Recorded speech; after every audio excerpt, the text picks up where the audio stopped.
Hello everyone, welcome back to another baseball video. We're going to be talking about every single team leading up to the 2024 MLB season. This basically is going to be like a season preview sort of thing. I put them all, I went to randomlist.com and looked for the baseball teams. I ran it, and the first team that they gave was the Baltimore Orioles. So we're going to talk about them today. Orioles were pretty successful in 2023, went 101 and 61, won the division, best record in the American League, and then they lost, got swept by the Rangers in the ALDS. And we're going to talk about all the players and what they looked like in 2023, what we might expect from them in 2024. And yeah, let's get into it. So the best five hitters, in my opinion, from the 2023 season for the Orioles were Gunnar Henderson, Adley Rutschman, Ryan O'Hearn. Ryan O'Hearn was very sneakily good. Like, I knew he was having a career year, but I didn't really know he would probably be a top five Oriole hitter of the season. Anthony Santander, Ryan Mountcastle. The five are kind of like, I don't want to say hastily put together, but but the numbers don't focus on the numbers one through five a whole lot. Focus on the players, focus on their stats. Excuse me. I have I have some hiccups right now, so hopefully I can get through filming with that. Gunnar Henderson last year, 28 home runs, 82 RBIs, 814 OPS. Adley Rutschman, 20 home runs, 80 RBIs. The most tied for the most home runs was Santander at 28, 95 RBIs for Santander. O'Hearn had the best batting average of any main Orioles player. He had 289. He had 800 OPS. That was pretty good, you know. So those are the best five hitters. And Gunnar Henderson, Adley Rutschman, they're pretty well known, you know. They're the best prospects for the Orioles until possibly Jackson Holliday comes up this year. Sorry. Again, excuse me if you hear my hiccups in the background. I'll try and get through this without hiccuping, but it does get kind of hard. So all of these projections, as you see projected lineup, projected rotation, projected bullpen, that's all Fangraphs. This is the projected lineup against right-handed hitters. This is their bench, projected bench, of course. This is the projected rotation, this projected bullpen. We'll kind of quickly go through all the players, you know, talk about them. Like I said before, Gunnar Henderson, Adley Rutschman, two best known players on the Orioles right now, probably. Santander, 153 games, 121 OPS plus. Like I said, up there, he has 28 home runs, 95 RBIs. Pretty good hitter for them. Ryan O'Hearn, like I said, career year. Austin Hayes is slotted to be their left fielder. In 144 games, he hit 275, 325 on base, 444 slugging for 114 OPS plus. I know people don't love OPS plus, but I do like using it to kind of show because this is like a hundreds average, you know, that's the baseline. So I could kind of show you hey, Jordan Westburg in his 68 games last year, he was average, you know, and then most of the people here, they were above average. Cedric Mullins barely, because he kind of had a disappointing season last year. You know, we didn't see the Cedric Mullins of old. 2021, I think, was his really good year. We didn't see that Cedric Mullins. We saw kind of the mediocre Cedric Mullins, and I really like Cedric. I hope he's able to get back to where he was in 2021 or 2022 this year. Jackson Holliday is the only one who has no stats because these are all major league stats from last year. I thought about putting his minor league stats, but you know those are way different than because everyone else here has major league stats. So it'd feel kind of dumb to put one person's minor league stats. So Jackson Holliday's NA, non-applicable, but he is the top prospect in all. He was the top prospect in all baseball in the top 100 last year. You know, thought that he was going to get called up this year. And yeah, the Orioles, who have a very good hitting group, could add another really good hitter to that lineup. And I'm going to go scroll down. There's at the bottom of this, there are prospects who are in the top 100 from last year, and the Orioles had quite a few. The bench, you have James McCann, I remember him signing with the Mets and being a big disappointment. He's come to the O's and kind of just done his job, being the backup catcher. You have Ramon Urias, you have Jorge Mateo. They added Sam Hilliard from the Atlanta Braves last year. And yeah, not the best bench in the world, but also not the worst. We're gonna get through a few. We're gonna get to a few teams, and you're gonna see a worse bench than this. So not too bad of four guys to have. The projected rotation, Fangraphs has Kyle Bradish being the first person in the rotation, the ace. Bradish last year was 12-7 with a 2.83 ERA, 1.04 WHIP, in 30 starts. Pretty good year for him. Grayson Rodriguez, he's one of the Orioles' best top prospects, and he started the year off really, really bad, and then he got better as the year went on, and he worked his ERA down. It says 4.35.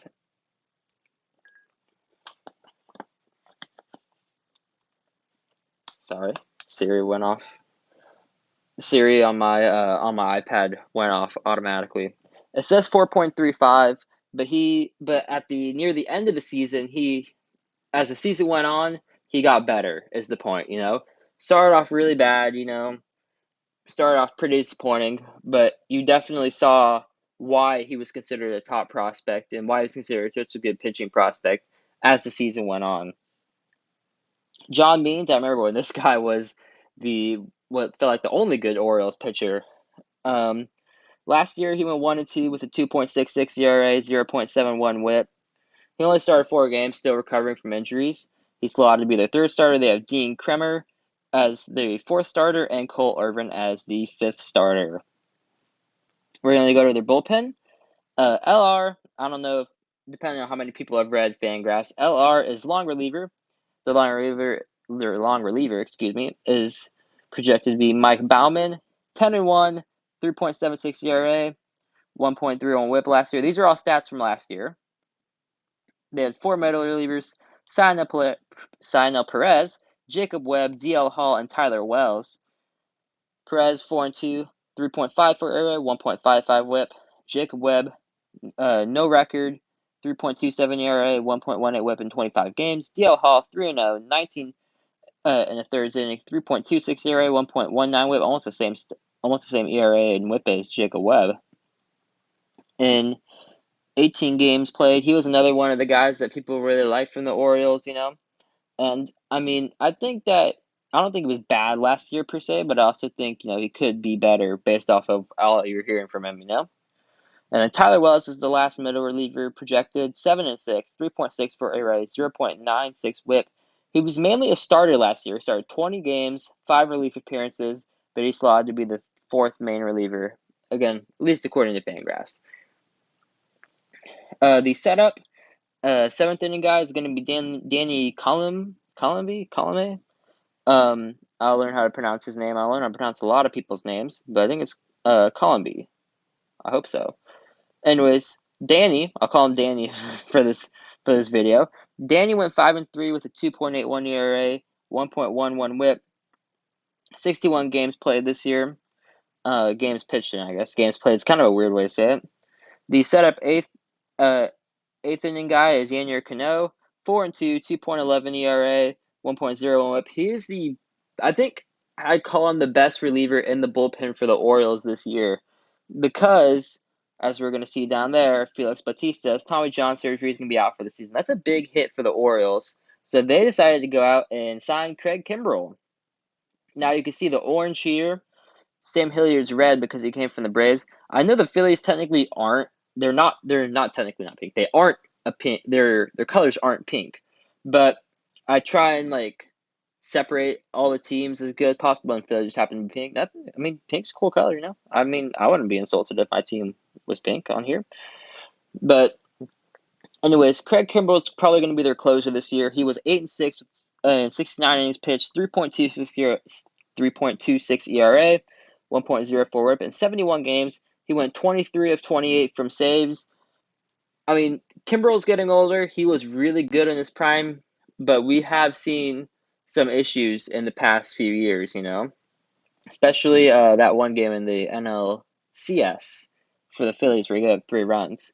But I think it's probably I don't think it's a bad signing by Baltimore, but I do think they're going to want Felix Bautista back. We're going to scroll down here. And yep, like you see, Felix Batista out for the season, Tommy John surgery. Here are the prospects listed in the top 100. You have Jackson Holliday, as I mentioned. Colton Cowser in the outfield, Heston Kjerstad in the outfield. Kjerstad and Cowser both were able to make the majors, I believe, last year. I know Kjerstad did for sure. They're both able to make the majors and get a few games under their belt. You got Kobe Mayo, you got Stanley Basalo, and you got Joey Ortiz. So, I mean, these are a lot of good hitters. So, I mean, Baltimore could maybe possibly get some better hitters, which is kind of crazy to say. I mean, they're a really good team last year. Or they could trade some of these guys for pitchers. So, last season, like I said, 101 and 61. It was a much needed good season for the Orioles. After they got walked off in the wild card in 2016, they had just had a bad stretch of years. Not just one bad year, bad stretch of years. 75 and 87 in 2017, 47 and 115 in 2018, 54 and 108 in 2019. I believe they won 25 games in 2020, 25 and 35, shortened season. 52 and 110 in 2021. They finally had a better season in 2022, but they were actually really legitimately good in 2023. Some people think they're going to fall. I don't think they're going to fall off necessarily. I know there were some pitchers that had better stats than their peripherals showed, but I mean, I still believe this team. I think they're going to be a team that could contend for a AL East title like they did last year, first in the American League. I think that's a possibility, you know. Um, you will have to face off with the Rangers, the Astros, maybe the Yankees, but I definitely think Baltimore could be in the mix. And the 3-0 loss in the ALDS to the Rangers, that was really disappointing. I'd say, like, I'd obviously be happy if my team won 101 and 61, but I think that you want to win a playoff series if you're Baltimore, you know, especially when you're the best team in the American League. Not only could they not win a playoff series, they couldn't win a playoff game. Now, we know the Rangers, who were kind of slept on going into the playoffs because they had just kind of collapsed and lost the American League West title, you know, on the last day of the season. We know the Rangers were being slept on, and they're probably better than people gave them credit for. But I still think that you want to win a game or two at the very least if you're Baltimore. But hey, who knows? They could come back this year and be more like fiery, you know, more they could be on a mission, you know. Um so this is my season preview for Baltimore. These are all the players. Remember, all these stats are from last year. All his projections are from Fangraphs. I hope you enjoyed. What was that? I don't know what my neighbors are doing, but they're being noisy. I hope you all enjoyed this video. If you did, I'll be making some more, and you will be able to see some more videos either later today or tomorrow. I'm doing team reviews, and I'm going to talk about players. I'm going to do a bunch of baseball content. I know I haven't had a lot recently, but I promise you, those days are over. Hope you all enjoy this video. I'll see you all tomorrow or later tonight with another one. Goodbye.